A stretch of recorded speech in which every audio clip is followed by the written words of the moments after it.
Are all these things going to degrade Obamacare enough that there's going to be this narrative that it's falling apart? I mean, because it seems to me, I think at least within the past 6 to 8 months, there's been a general sense of like, well, Obamacare is more or less stabilized. There's flaws in it, but it's broadly speaking, maybe just 50-50 in the country in terms of what people's perspective is. And certainly the media, I think, narrative is that it's been, a not, maybe not a shining success, but it's been maybe not as ambitious as it should have been, but okay. Does that narrative change? I think that the cumulative effect of all of these things that we've talked about is that less people will have coverage in the individual market, which is, where the greatest amount, about half of the coverage expansion in Obamacare is in the individual market. And it's the most disruptive part of the system with respect to the Affordable Care Act. So less people will have coverage. That means less stakeholders who are going to worry about this going away, right? And the coverage will be slightly worse. And so you can see a narrative built, absolutely, that look at the numbers from 2016 to 2017 to 2018, and you'll see this shifting down. Right. Both because it won't be promoted as heavily. I mean, we saw that at the end of the enrollment period this year, that the ads were taken out, and the Trump administration was certainly not pushing this to the level the Obama administration did, and you did see a significant dip in coverage in enrollment in the last week of the period. So you're just going to see more and more of that, I think, and that's going to be available for Republicans to say, look, this market is blowing up. And then, the Humana thing, Humana only had coverage offered in 11 states. The biggest problem is going to be Tennessee, where in some areas of Tennessee, Humana was the only provider of insurance. So now those specific counties in Tennessee, there is actually going to be no provider unless somebody steps up in 2018. If that continues to happen, if you have, Aetna and Cigna and Anthem, if you have these other insurance companies drop out, then you do have a real problem. And of course, one of the reasons that these insurers are considering dropping out is because of the uncertainty, because they don't know if these exchanges are going to exist, right? Or whether Congress is going to pull the plug on them, or whether all of the rules behind them are going to change. So the very uncertainty of what's going to happen with Obamacare is creating the death spiral in some ways.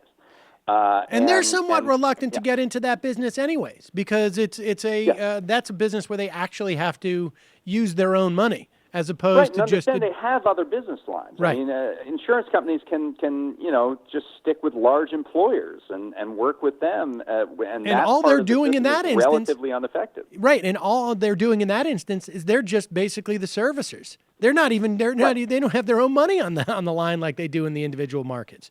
Right, they're passing through the large employers' premiums and passing through the costs from the providers. So sure, certainly.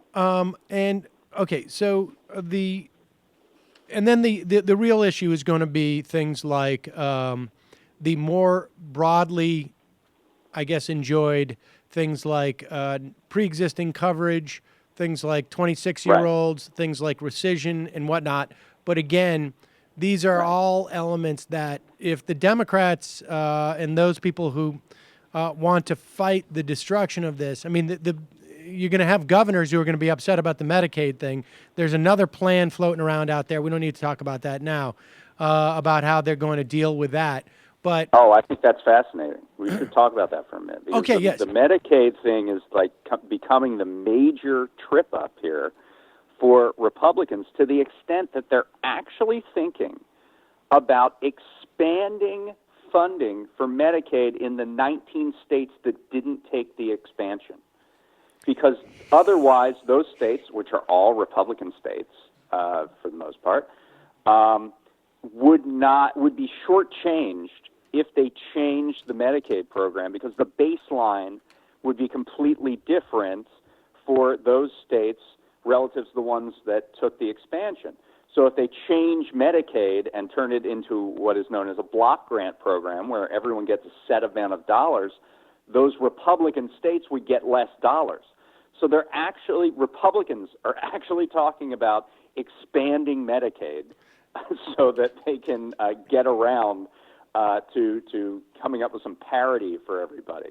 The hilarious thing about that is to look at some of these quotes from these Republicans saying, like, well, it would be unfair to penalize those states that chose to essentially penalize their own citizens by not offering them health insurance, by not giving them this money now. Because the dirty little secret about this Medicaid block grant thing is that it doesn't have to go to Medicaid.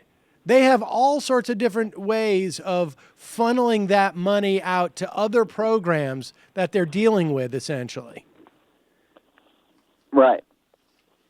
I just find that hilarious where John Cornyn is saying, like, well, states that chose not to expand based on conservative principles in opposition to the takeover of healthcare should not be punished. So that we're going in other words, we should lavish bigger government on them as a reward for the small government principles that they it's unbelievable. espouse. Do you think they're going to get away with that, at least in terms of like the Freedom Caucus? I think that's a huge slugfest, because there are, members of the Freedom Caucus, for example, who don't want to expand government at all and don't want the Medicaid expansion. They want it essentially to take it away from those other 31 states that did expand. So the question is, do you plus up the 19 or do you plus down the 31? And of course, those 31 states that expanded Medicaid, there are significant numbers of Republican senators that represent those states, like West Virginia and Ohio. I think there are 20 senators. And there's no way they're going to agree to cut the funding dramatically for their states. So this is one of the major stumbling blocks now to getting any kind of change in the healthcare system through a Republican Congress.